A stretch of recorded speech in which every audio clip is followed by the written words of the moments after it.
Hello and welcome to episode 101, Dalmatians are ready to mosh. What? What? I'm Gem G, and with me as always, the spook to my mercy, Mr. Kev P. Oh? I don't get that. You know, it's a very niche one, but it's fitting for the episode. Oh, right, okay. The Ballad of Spook and Mercy. We'll both be vampires. Yeah, that rings a bell. Yeah. Yeah. So today's episode is almost a normal one, I guess. Most of the way there. Kinda old school. To start with, we're going to have a big old news catch up on festival lineups because there's been loads announced over the last month and a half probably. But we've just not had time to fit it into an episode, so we're going to look over some lineups and share our thoughts on those. And then the second half will be all about Creeper, a review of the live show from Rock City last night as we speak, and probably a little mini review on the album as well, I think. Okay. Your best place to do... Well, you'll have to do the review anyway. Well, obviously, because I was the one who was there. You went, and the album you're probably better to talk about than me. Well, yeah, that was the plan. You have given it a listen. I have given it a listen. And it's not an in-depth review anyway. Okay. It's just because it's been out a while anyway, so, but we'll get on to that later. All right. So we've got about 6 or 7 festival lineups to look at to start with. Mm. Obviously, we mentioned the big one, as it were. Download. We've got a whole episode about that. We have. That was episode 100. Yeah. So go listen to that for our full thoughts on the reaction. Full thoughts on the announcement, literally after it came out. Yeah. And I think it's all right. Yeah. Had a little bit of time to sink in there. It's kind of grown on me. I know it's not been everyone's cup of tea, and there's been a lot of comments on that. We did a little poll on Instagram, and that was kind of mixed. Yeah, I think you're going to get a lot of people who've been going like us for many years that don't go anymore after this one, and probably end up selling the tickets because the bands that they probably want to see really aren't there, as a headliner at least. And I have seen quite a few RIP tickets being put up for sale. Mm. Obviously, with them, you have to be in there quick anyway. So yes. if the lineup's really not doing it for you, then, you know, it is a lot to pay out, regardless of the whole experience. Yeah. You know, if it's not for you, then that's fair enough, I think. I'm sure everybody knows, but headliners, Queens of the Stone Age, Fall Out Boy, Avenged Sevenfold, and looking at the posts of the the second stage headliners are most likely going to be Royal Blood, Offspring, and Machine Head. Which I've seen, as we said on the podcast episode on Tuesday. Yes, Tuesday. Yeah. It's an okay poster. I was surprised they announced so many bands in one go. I think that's the only thing that threw me. And I think the lineup's all right. There's a few bands on there I really want to watch. Yeah, I'm sure we'll get our money's worth and discover lots of new bands as we go through. I haven't actually had a chance to listen to anybody new yet from it, but that will be the intention over the next few months, I guess. And that's all part of the fun process. Finding out the bands that you don't know. Yeah, it is. There could be bands in there that you will love forever that you just don't know yet. Moving on then, so Bloodstock announced a new batch of bands on Halloween. Going on to the lineup now are Whitechapel, who had to pull out last year, so it's good to see them coming back, hopefully, for next year. Did I say last year? This year. You still can't get your years right, can you? I can't, no. I think for me, it's almost like an academic year. Okay. When the festival season ends, you're into a new year. Is that it? Yeah, my brain goes like that from work. Not that I want to mention work, but you know, I think that's how my brain works. Anywho, yeah, Whitechapel back next year. Grand Magus, Deicide. That'll be amazing. I was just going to say the exact words. Yeah. Desert Storm, the Vintage Caravan, who I gave a little listen to, I think last week, and they sound different but quite cool. Okay, different how? They were quite quirky from what I remember. I love how Bloodstock have these kind of random off-piece kind of bands. They do, yeah. They do throw a curveball in there. Yeah. So I think is it like Icelandic folk metal or something? I think. Definitely check them out. Something different. There's Exist Immortal, Eternal Champion, Mimi Barks, and Grove Street. Mimi Barks is doing the rounds. Wasn't Mimi Barks at Download last year? This year. Who's doing it now? I'm doing it now. Got your diseased brain. What's going on? Full of compliments, aren't we? Yes, Mimi Barks was at Download this year. Yeah. Not my cup of tea, but it's something different thrown into the lineup, isn't it? It is, yeah. Stone Dead have actually done a couple of announcements. So they did one with the majority of the Saturday lineup, And then a few weeks later did the Friday night. So we'll just have a quick look at that one first. So headlining the Friday night party are the Choir Boys. I didn't even realise they were still around. Yeah, I've seen them popping up on a few. Like, I don't know if they've done a tour or something, but I knew they were kind of still around somewhere. And also Scarlet Rebels are going to be there. I think they might be the first band on. And then there's a support to be announced. Yeah. Which, from looking at the post, looks like that's going to be the middle. And that's going to be hosted by Paul Anthony of Planet Rock. Okay. Scarlet Rebels, we seen them? No. Or is it Scarlet Riot I'm thinking of? You're thinking of Scarlet Riot. Okay. Yeah. No, I've not seen Scarlet Rebels. But again, it's a band that I've seen kind of popping up at various places, but just not really listened to yet. Okay, and then on the Saturday, it's going to be hosted by Crusher, and there is Tail Gunner. So it's good to see them getting a chance on a really big stage. Really good to see them getting up there. The Bites, Bonafide, there's Eclipse, there's Doro, our favourites, Ugly Kid Joe. That's exciting. That is really exciting, yeah. And KK's Priest. Yeah. And they've still got a headliner to announce. I know, I keep forgetting. I keep looking at the poster and thinking KK's Priest are headlining. Yeah, I think that's a really strong lineup. The fact that they're getting somebody bigger than KK's Priest to headline. I know. That is pretty impressive. And I think last time I saw a post on it, there was only about 400 tickets left. Yeah, So I'm not surprised. I can say you can see why they're going quickly. Yeah. Obviously, there'll be the poll winner as well. The polls are open. I think they're on about heat 2 or 3 now, running over the next few weeks. Yeah, still, I've been voting in that. Yeah, same. So there's some bands we know in there and some that we don't know. But yeah, it'll be exciting to see who gets that position as well, because it's been good the last 2 years. Then moving on to Uprising 7 next year. They have got Mage, Tribe of Ghosts, who we've not been able to see but really want to. Yeah, they're one of those elusive bands that things come up when they're playing at festivals and we miss them. Yeah, the timing's just never worked, has it? No, so we'll make sure we see them next year. Battalions, Sugar Horse. Who were at Mangata this year? Yeah, we did see and were excellent. Yeah, I enjoyed them. Forlorn, Lastel, Borstal, Seethe Akira, who will be fucking incredible. Yeah. Because they were amazing at Bloodstock. Yeah, I'm really looking forward to seeing them on a smaller stage. Cellar Darling, which is a UK exclusive. Discharge. You can't remember, we don't know if we've seen Discharge or not. No, I don't know if I had done kind of back in the day. I feel like I might have done, but I don't know. One I'm really excited for is Breed 77. I can't believe have they come back? Did they ever go away? I don't know. I'm sure they've done the rounds of festivals over years. I mean, it was 2004, wasn't it? When I remember them at Download. That's when I remember them being there, yeah. And I didn't even get to see them that year because I was stuck in the queue getting in. Ooh, they were really good. I know you've told me on various occasions, but for some reason there was a huge queue on the Sunday and missed them.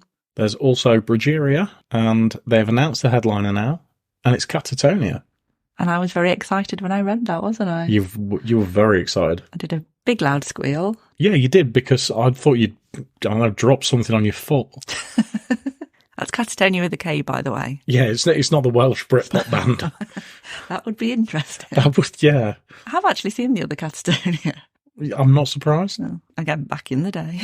Yeah, that is looking a really, really good lineup. Yeah, I thought Paradise Lost were a good kind of pull this year as a headliner for that festival, but having Catatonia there next year is one of those bands that I've kind of forgot about as such, do you know what I mean? As in, I've not listened to them for ages and kind of never thought. I know they were at Damnation this year, actually, which kind of put them back in my kind of brain, I guess. Yeah, really, really excited for that. Again, it's another one where through the bill, they've got some really strong bands announced already. And for all of that, by the way, it's only £35. That is an absolute bargain when you consider the price of festival tickets. You'd pay that for Catatonia on their own. Yeah. Probably, if they came to, I don't know, Rock City or a similar sized venue. Yeah, you probably would. You know, and you're getting Breed 77, you're getting Seethe Akira, you're getting Cellar Darling, Tribe of Ghosts. You know, the list is incredible. So that's really, really good. Next up is one a little bit different, though I don't think we ever spoke about on the podcast. No, I don't think we have. But it is Bearded Theory, which takes place at Catman Hall, the home of Bloodstock. And as always, this is a very eclectic lineup. So we just thought we'd mention a few standout bands that are more to our cup of tea or that we've heard of on this one. But one of the headliners is Jane's Addiction. And then they've also got Amil and the Sniffers, Future Islands and Sleaford Mods. And then other ones to stand out on there, I think, are Dinosaur Jr., which you are excited about. I love Dinosaur Jr., yeah. New Model Army. I love New Model Army. Wargasm, we assume it's UK. Ferocious Dog and Punk Rock Factory. The thing is with this one, there is other stuff there that I'd watch as well. So although I'm not a huge fan, I would watch, Orbital. Yeah. Probably Bob Villain.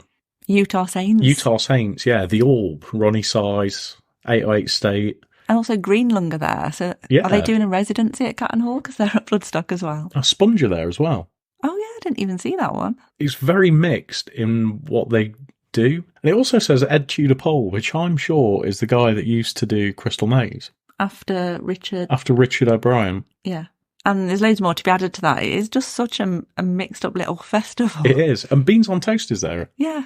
I mean, unfortunately, it's the same weekend as Uprising. So unfortunately, that one's not going to happen for us. But yeah, and just thinking how the layout is and that for Bloodstock, obviously, it's one where you can just kind of roam around between stages really easily. Yeah. And I think it would be a really good one to go to maybe one day. Yeah. It's one of those where if the dates work right for us, then we'd do it. That's the thing about it, I guess, isn't it? But yeah, for something a bit different, that's definitely worth checking out. Right. On to the next one, which is 2000 Trees, which I think is slightly, well, not just slightly, but very underwhelming compared to what they had last year. This year. Stop it. This year. Yes. Yeah, there's only a very small number of bands on there at the moment that I would really be bothered about seeing. I'm very much with you on that. So you've got Gaslight Anthem headlining. Who I would love to see. And on a related note, they are doing... I don't know if they're doing a full tour, but I know they're doing a warm-up show at Rock City the night before 2000 Trees. But the tickets are £50. I'm not for a warm-up show? Yeah. Jesus Christ. For the Gaslight Anthem at Rock City. Fuck that. I've always wanted to see them. I've only ever seen Brian Fallon's solo tour or solo show. But I'm not paying £50 for Rock City. That's a lot for Rock City. As much as I love the Gaslight Anthem, I'd rather pay like triple that and go to Trees and see a few more bands. Yeah. To be honest, because, I was dead excited when I saw it announced and I looked how much it was. No. Yeah, so as well as Gaslight Anthem, there is Manchester Orchestra, Kids in Glass Houses, Hot Mulligan, Boston Manor, who I'd watch, I think. I'd watch Boston Manor, yeah. Clearpatrick. Sorry, go on. I was going to say I'd watch Manchester Orchestra probably. Yeah, maybe. I think I would. Better Lovers, The Excerpts, and then a lot more bands after that. But yeah, it doesn't seem quite inspiring for me. No, I've just spotted that the Nightmares are on there actually, who I saw last night. So I would definitely watch them again, but I'll talk about them more later. Yeah. But I'm sure there's loads more to add on to it yet though. Yeah, I would have thought so, but they're going to add some decent bands on because that doesn't look appealing. No. And then I think the last one that we're going to talk about, also the same weekend as Uprising and Bearded Theory, is Slam Dunk, which, similar to 2000 Trees, to be honest, in my humble opinion, is not really that appealing. It's an absolute fucking disgrace. I mean, it's whatever floats your boat, I know, but, I mean, looking at it, it's not. I mean, Slam Dunk's always been obviously more on the kind of pop punky side of things. But there's like, even this year, there was quite a few bands that I would have wanted to see. On the lineup so far, they've got Yumi at 6, All American Rejects, Boys Like Girls, We the Kings, and Head Automica. So I wouldn't really be overly fussed about any of those. A slightly heavier stage, headlined by I Prevail, which I would watch. And then there's Funeral for a Friend, Asking Alexandria and Set It Off on there. Then there's Waterparks, Palais Royale, Pale Waves, Bob Villain, Rory and RTO. Again, none of those I'd be massively fussed about, really. I'd watch Pale Waves. Yeah, I'd probably watch them. I'd say I'd watch Rory, but they're a download anyway. Yeah. And similarly with Bob Villain, I'd probably watch him. And then you've got more of a kind of classic punky sound, I guess. The Interrupters, Goldfinger, Pennywise, Bouncing Souls, The Selector, The Skints, and Mad Caddies. That looks about the best stage, I was going to say that or the one with I Prevail on. Yeah. Because I'd definitely watch Goldfinger and Pennywise, probably The Interrupters as well. And the last one's not too bad. They've got a couple of bands that stand out in the Wonder Years and Mom Jeans. I know you're not a massive fan of Mom Jeans, are you? The thing that does me about this is the price. Yeah, it's gone up considering the issues that there were this year. Yeah, has it gone up? Was it about 85 last year? I don't know off the top I of my think it was head. something. It was always cheaper than download. Yeah, And now it's gone to like 110, going up to 120. which is the same as a download day ticket or more? It's more. Is it more? Well, we've not seen the The prices for next year, yeah. Yeah. But for this year, it's more than they were this year. Yeah. You just look at that and go, that's it? You look at the bands that Download have got, and you go, well, it's a clear winner. If you'd got that amount of money to go to one, I think, yeah. You'd go for you'd Download, probably pick wouldn't Download. you? More bands, Yeah. better and stronger bands as well, I think. And they don't have the issues that fucking Slam Dunk had this year. Well, I don't know. Traffic on day one. Well, yeah, I suppose traffic on Yeah. Thursday was Yeah. unfortunate. But that was always going to happen. Well, Wednesday and Thursday, wasn't it? Yeah. But yeah, I mean, looking at this, we've been quite underwhelmed by this one and the Trees one.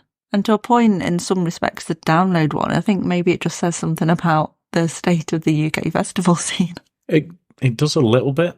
I mean, we're not going to go into it, but we've got our own beliefs on what the reasons are. And yeah, some of the lineups have not been that impressive. I've definitely been more impressed with the smaller festivals. I was just going to say, I mean, Getting better bands. Uprising for what? Yeah. For me. Yeah, Uprising, Stone Dead, smaller festivals, but getting really good bands. Yeah, and cheaper tickets. And cheaper tickets, yeah, a lot cheaper tickets. And less walking. Fucking damn sight, that's walking, less yeah. walking. Yeah, we'll just keep an eye out on the future announcements for all of those, I guess. Mm.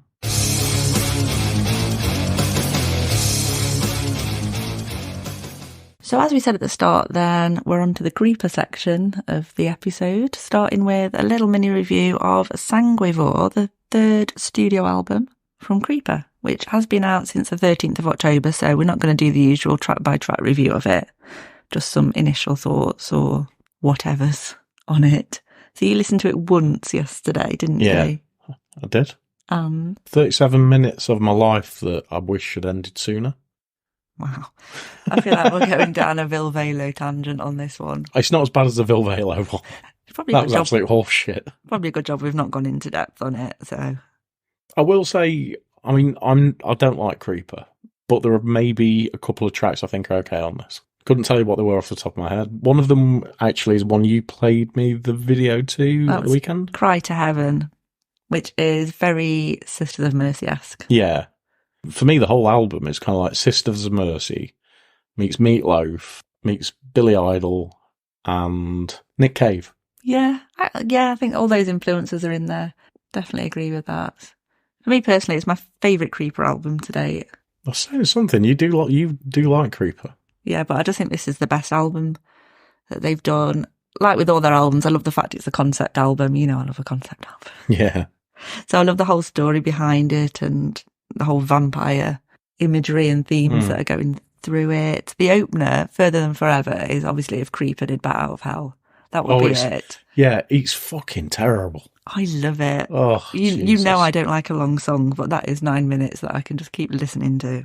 On a related note, this is the first album I've had on repeat as much since probably Impera.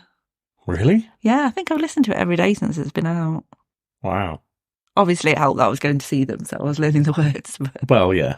Yeah, it doesn't do it for me. There's maybe like a couple of tracks that sound okay, but yeah, it's another one where if you're not into them, you're just not going to like it. Yeah, they probably are quite Marmite in that respect. And again, it's very theatrical, this one, isn't it, compared to...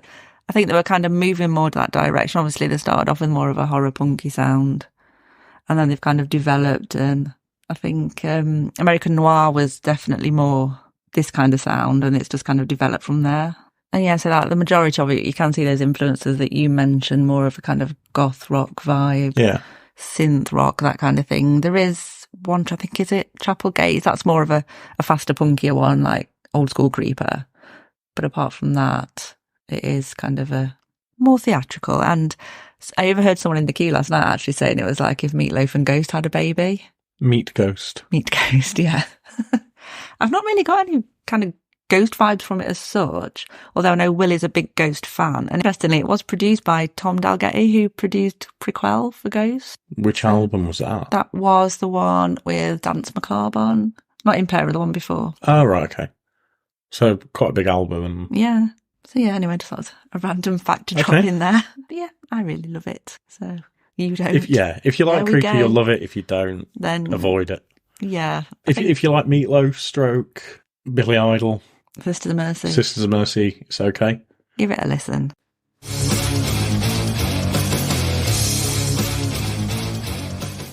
On to the Creeper Live review then. So as it was only myself who attended, I believe you are just going to ask me some questions about it. I am. What would you like to know? You got there before doors opened. I did, yes. What was the queue like? Wasn't that big. It was back to the first corner, if you will. Yes. You know Rock City, I know what you mean. Yeah, I drove right. I thought there was going to be a big queue, and I kind of drove into the car park next to Rock City because I was on my Todd, so I parked there. And yeah, it was just kind of coming up to the corner. Yeah, so it was all right. It wasn't very big at all compared to many. I mean, probably the shortest queue I've seen for quite some time there. I thought actually because they had the Haunt going on. So for people who don't know what the Haunt is, they've done this at most of their live shows. I think it's 5 dates on this tour and they did it everywhere but Glasgow. So they've gone to like a local venue and they've had a little merch store with some old merch that they're selling off cheap. And they've had some tattoo artists go in and there's some pre-done Creeper Flash design. So you could go and get that done. I think there's a few other bits and bobs going on as well. Yeah. So you can kind of gather there. So I thought, well, maybe if a lot of people are going to that, which I think ended at 5, then they may go straight there to queue. But no. I was talking about the queues and stuff today. And it's like the opening times at Rock City, like 6:30 is an early open, it feels. I know it finished at 10, but it just feels like, if you've got to get home from work, you've got to get changed, when do you eat? It's kind of like it screws things up a bit. All these grown-up things you have to think about. Yeah. Well, I think we've been before because it's a 10 o'clock finish Wednesday through to Saturday, isn't it, Rock City? And I'm sure we've been there for 6 o'clock doors before, which is worse. Yeah, we have, yeah. But I was going to go earlier, but I'd pre-booked my parking and the cheap rate starts at 6 o'clock, so I didn't want to get there too early because otherwise it would have cost me £20 instead of £8.50. So I was conscious of not getting there too early and I got there at like 6:10. Rock City tip there. There you go. Yeah, pre-book your parking. So you got in. So I kind of know some of the answers, but merch when you got there? Just before we get on to that, doors actually opened 5 minutes early. They opened at 6:25. Okay. When you stood in the queue and all of a sudden it starts moving, it's like, oh, we're going in. Yeah, it was 6:25. So got in there early. But it seemed like most people in the queue had gone straight to the merch because that was queuing up quite far back. So I thought, I don't want to get my merch now because then I might not get a good spot. Did they put the merch downstairs? They did for Creeper. And then the 2 support bands had their merch in the main room. Okay, that's different. Well, every time we go, the merch is somewhere different. Yeah, why did they not just open up Beta? Well, I was hoping it would be in Beta because then I could have just got it on the way down the stairs on the way out. Yeah. I don't know. I don't know whether something was in Beta as well.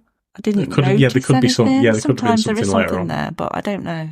But yeah, interesting. Both support bands did say before they finished that we've got merch at the back of this room, but we've been told we've got to clear it out 10 minutes after Creeper come off stage. So if you want to get some quick. Now, yeah.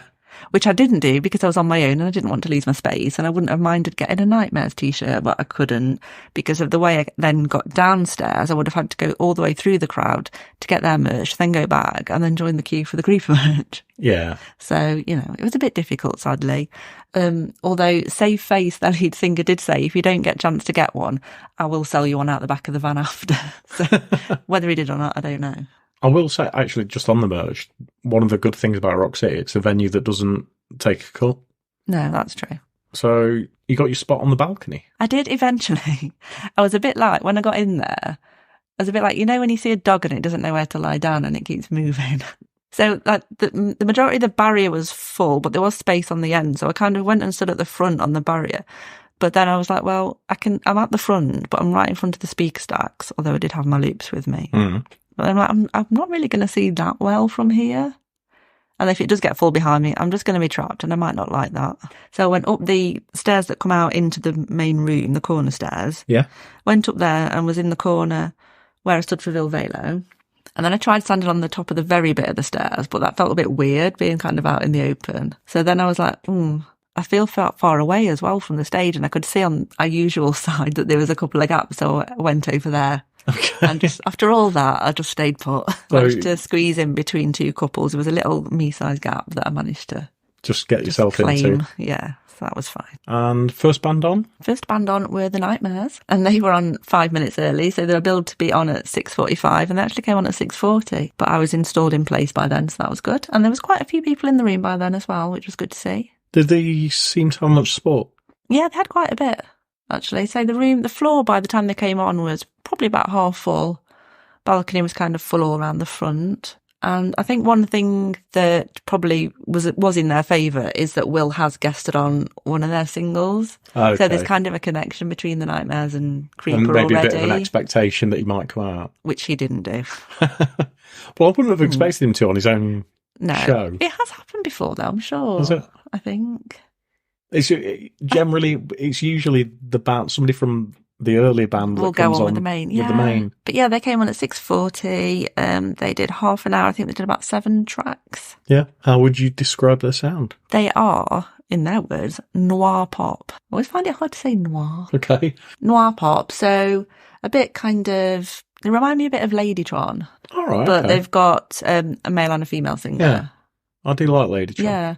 So quite synthy poppy, but quite dark undertones and quite dark, aesthetic. They're all black and red, all their images black and red, so not great for taking photos of. No, fucking nightmare. It's the worst combination. Yeah, kind of all dressed in black with red lights on. They had a couple of fake candles at the back, so that was kind of cool. It was really nice ambience and a really good opening night just to get you warmed up as well, because it's quite light but dark, if you know what I mean. Yeah. A light sound, but like a dark undertones and lyrics. And yeah, I've been listening to them quite a bit anyway, because we're following them on Instagram and I think they're following us as well. Quite rightly so. Of course. So yeah, I was familiar with them anyway, so I was quite excited when I saw that they'd been added on to the tour. Murder Season, my favourite track, that's the one that Will guests on. That's what they played last. Like you say, it wasn't going to come out of that point. He was having his makeup done, I imagine, at that point in time. Probably, anyway. Yeah. They did actually announce as well that they are off on their first ever headline tour, I think, in March. So they've been doing quite a few support slots to quite a few big bands over the last, year or so, because the debut album came out in May. I've not spotted any actual dates for that yet, so need to keep an eye out for that. But I highly recommend going to give them a watch as well if you want to listen to just something a bit lighter, a bit different. Yeah, they were very good and a perfect opener. Right then, on to band number 2. Band number 2 were Save Face, who came all the way from New Jersey. That's a bit of a trek. I know. I assume they're doing more than just supporting Creeper on their dates. I have seen that they have got one more date added on, supporting someone else after the Creeper dates, I think. Or was it before? I can't remember. But no, that they're primarily just over here for this. They did say they put a lot of time and money into coming over here to do this tour, but fair play. Yeah. And what do we know about Save Face? Didn't know that much, really, previously. They were the one I was least familiar with. I did listen to them a little bit last week, but didn't really engage a lot with it, if you know what I mean. Like, they sounded good. I thought it'll be all right to watch, but I wasn't that overly familiar with kind of the background or how long they've been around or anything like that. They were very energetic, definitely brought the heat in the room. They had a big crowd and there were a lot of fans in there for them, so they've obviously got a bit of a following. Okay, that's interesting. So, yeah, it must have been worthwhile for them to come and do it. So, that's good. Yeah, so the band came on. They'd all got these kind of red overall jumpsuit, Slipknot-style outfits, if you will. Boiler suits. Boiler suits, yeah, they're the ones. So they're all dressed in those, matching. And interestingly, they only played tracks from Another Kill for the highlight reel, which is their second album. And apparently it was its 2-year anniversary. So they played 9 tracks, pretty much in the order of the album. They did say they were doing this, out of the 11 that are on there. Okay. Which I thought was an interesting move for a support band. Because normally a support band, if they've got more than one album out, for example, one release, they kind of mix it up and do a bit of a greatest hits and kind of try and engage new fans by having a variety of stuff. Yeah. It's a bold move. But I mean, I suppose if it's potentially their most successful thing they've done too. Yeah, from what I've read as well, I think it was quite a change of sound for them on that album from their initial one. So maybe that's more they're trying to move away the direction that they go in, I guess. Mm. But yeah, the lead singer in particular is just really energetic, very flamboyant, bouncing all over the place. I mean, the whole band were literally bouncing Yeah. while they were playing and stuff. But yeah, he was just very engaging, very, like a proper front band is. Sound-wise, they actually reminded me quite a bit of Bad Flower. You know how when we've talked about Bad Flower as well, you don't quite know how to pinpoint them or describe them as a genre. A bit like that. So like a couple of songs were quite fast and a bit punky in the way that kind of Anna is for Bad Flower. Then they got some slower tracks as well. All right, I'll have to give those a listen. I might like those. Yeah, I think you might like them. I'll definitely listen to them and definitely watch them again as well. But yeah, they were a great kind of second band up after the Nightmares kind of built you up slowly and had quite a gentle warm up. It was kind of full force after full force, yeah. The room was pretty full at that point, so it was, yeah. So how busy was it when they were on? Was it kind of like heaving at that point? I would say the floor was full. Yeah. The balcony was pretty much just front row round, maybe a couple of people here and there littered behind looking over, but the floor was definitely full. Okay. And yeah, they did a half-hour slot as well.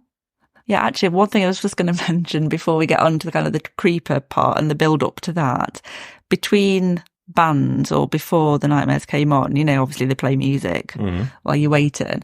I think there was either 3 or 4 Fall Out Boy tracks got played. Jesus I was just like, is this just a coincidence or what? But it's like, oh yeah, this is Fall Out Boy again. And you often get a mix of bands, but I think a My Chemical Romance came on just before one band came on anyway, and I got switched off. But there were definitely some back-to-back Fall Out Boy tracks going on. Nobody needs that. Which brings me to my point of when, say, Phase had finished, we then got a voiceover announcement, a bit like a haunted house. When we saw in Shikari and they kind of had the kind of voiceover saying like 30 minutes to take off. Oh, yeah. That kind of to build you up. Yeah, I remember that, yeah. It was a similar thing going on, but it's like a haunted house kind of voice saying you've got 30 minutes to make your escape and that kind of thing. And there was no actual music beforehand. It was just like a creepy background, like they used to get in the toilets at the Pit and Pendulum. Yeah. Kind of. Yeah, I know the noise. So, yeah, rather than in a similar way that Ghost have their kind of pre-build-up church music going on. Yeah, and then like 15 minutes in, it was like you've got 15 minutes to make your escape, and then 5 minutes, and this is your last chance. And then Darcia, the vampire familiar, who is with Creeper at the moment for this phase, I guess. Yeah. Came on stage and did an introduction to the show and all of that for a few minutes, which I've filmed, so I'll have to show you that. Yeah. All part of the build-up and, the whole theatrics, I guess. Small-scale theatrics on a small stage. And yeah, then they opened and went straight into Further From Forever, the 9-minute track. Oh, right, okay. That opens the album. They started with that. Bold move. I don't know if they did the full 9-minute version. It was definitely a long version. I don't know if some of the instrumental at the end it didn't feel like 9 minutes, but then it doesn't when I'm listening to it, so. Yeah, I can't see him playing a 9-minute song. Not to open anyway. I'd say maybe it was 7, because they did like the instrumental. I mean, the instrumental on the album track is probably about 1.5 minutes. So the band came on and played that. And then obviously Will made a grand appearance, looking like some kind of vampire Elvis. Right. At that point. Okay, so they started with that track. Did they just play everything off the new album? No, it was mainly, I would say, not 50-50, but probably a good chunk of the new album and a similar amount actually from the first full studio album, Eternity in Your Arms, and then a smattering of other tracks. Is the first album an anniversary album or not? No. What do you mean? Sorry. Oh, do you mean? Oh, because no, why they played that much from there? Has it been out a certain period of time? 2016 it was out. So it's a nothing anniversary. I mean, the tracks on that have always been fan favourites. Whenever I've seen them, they've always played a lot from that album. And then they played, I think it was 2 tracks from Infinite Void. I'm being lazy, not saying the full title. And they played Ghost Brigade, which was like the one-off single from, I think it was last year. Nothing off American Noir.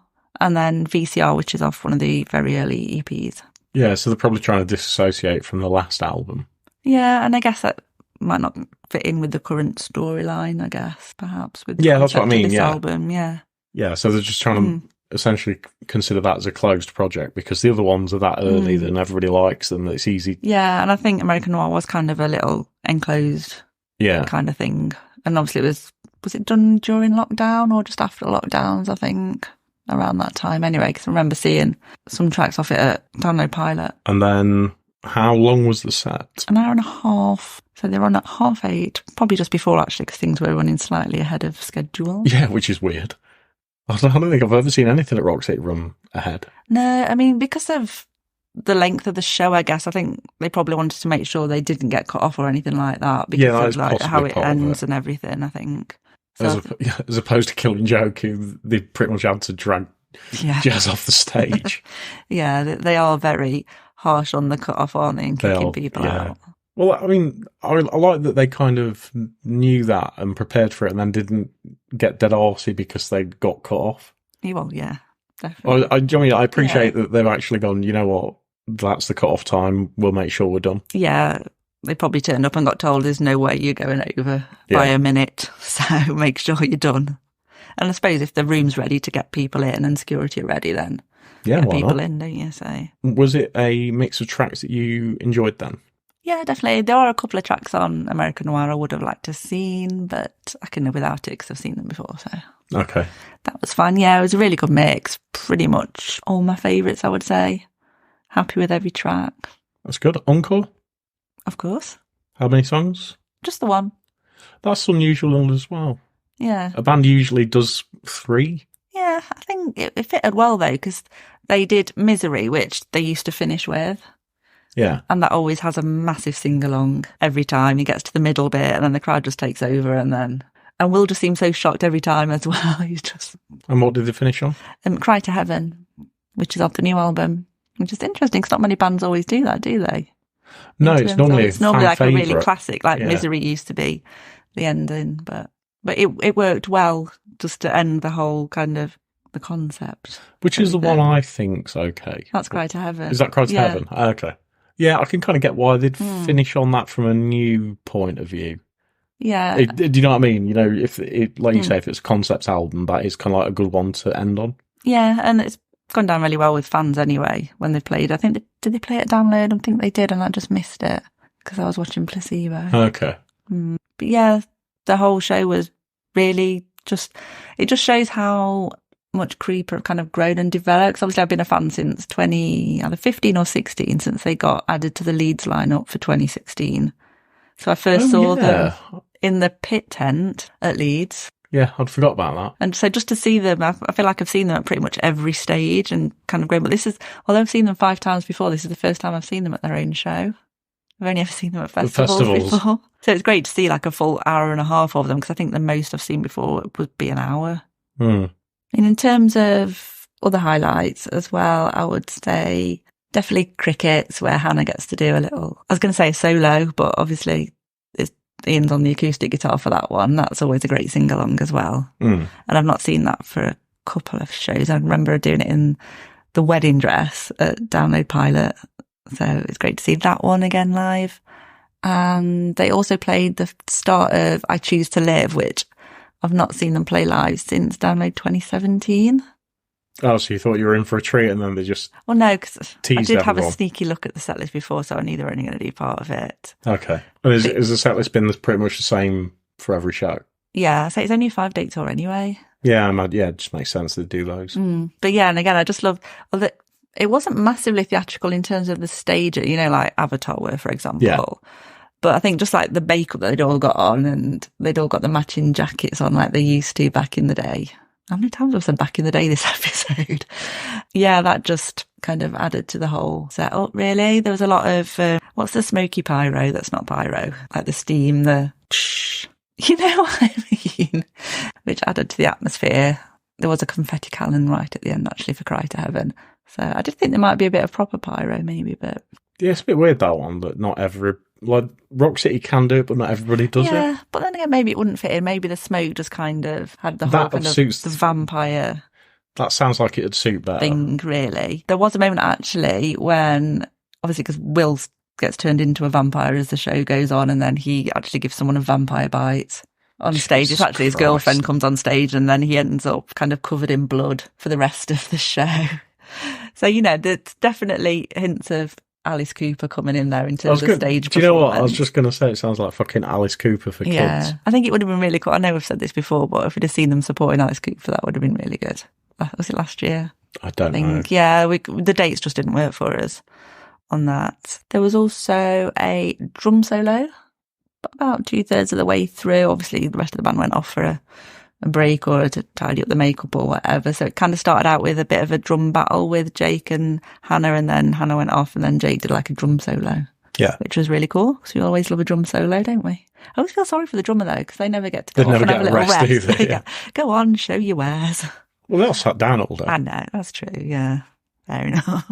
In terms of crowd though, it was, I would say, pretty full downstairs. Balcony was obviously full around the edge. There was a few people loitering behind me at some point. At one point, some noisy people turned up, and even though I got my loops in, I could hear them, so that was annoying, but they disappeared. There was occasional pits going off, quite a few circle pits going off. I'm surprised at that. Yeah, for the faster tracks. They don't strike me as bands have circle pits. Faster tracks, though, definitely. Yeah. I think, was it Chapel Gates? Possibly.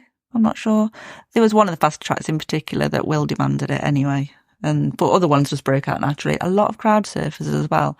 So at that point, I was kind of glad that I didn't get on the barrier at the front, because it was quite relentless at one point.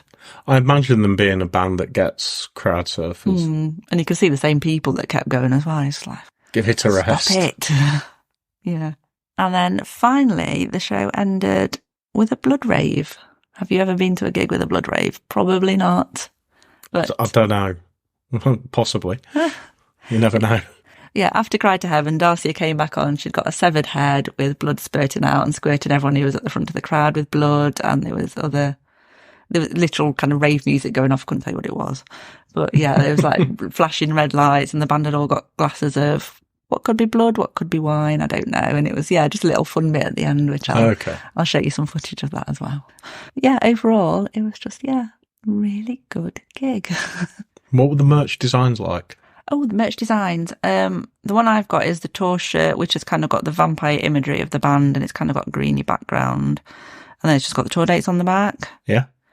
Other merch that they got, I can't remember it very well, because like the way the merch queue goes, you couldn't kind of stand and watch, if you know what I mean. You kind of queue down the side, so you're the front, and you've just got to say what you want. But they'd got a t-shirt with Darcia on. They got a Bloodlust Baby t-shirt. I think there might have been one other one. And they got a hoodie. They did have some long sleeve t-shirts on their Instagram before the tour started, but they didn't seem to have those, so I don't know if they must have sold out.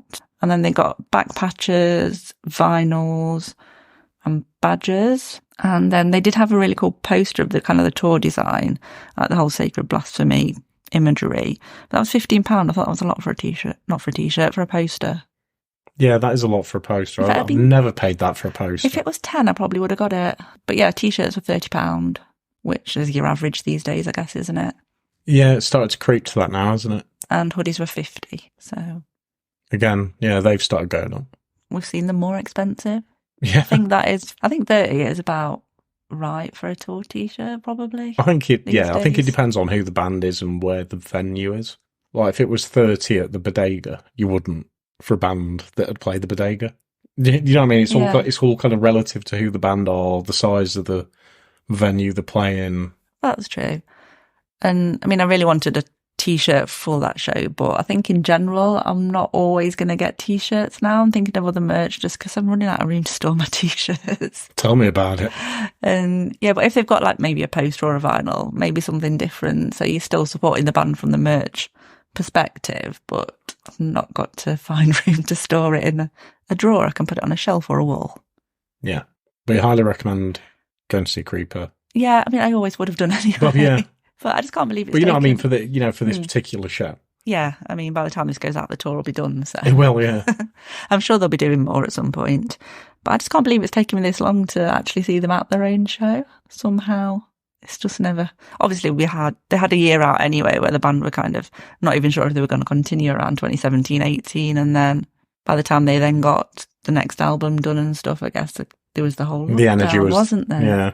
And all of that, which put everyone off touring. And then... So I think since then, I don't think have they done a Nottingham date? If they have, there must have been a reason I didn't go. Yeah. So, but I've done it now, and hopefully will again at some point in the near future. Well, that was episode 101. Hope you enjoyed it.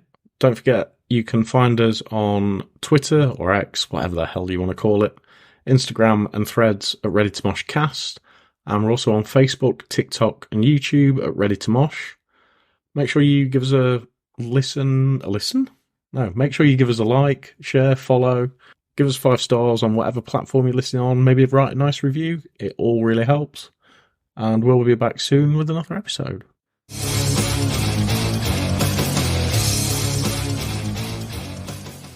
Make it more smooth.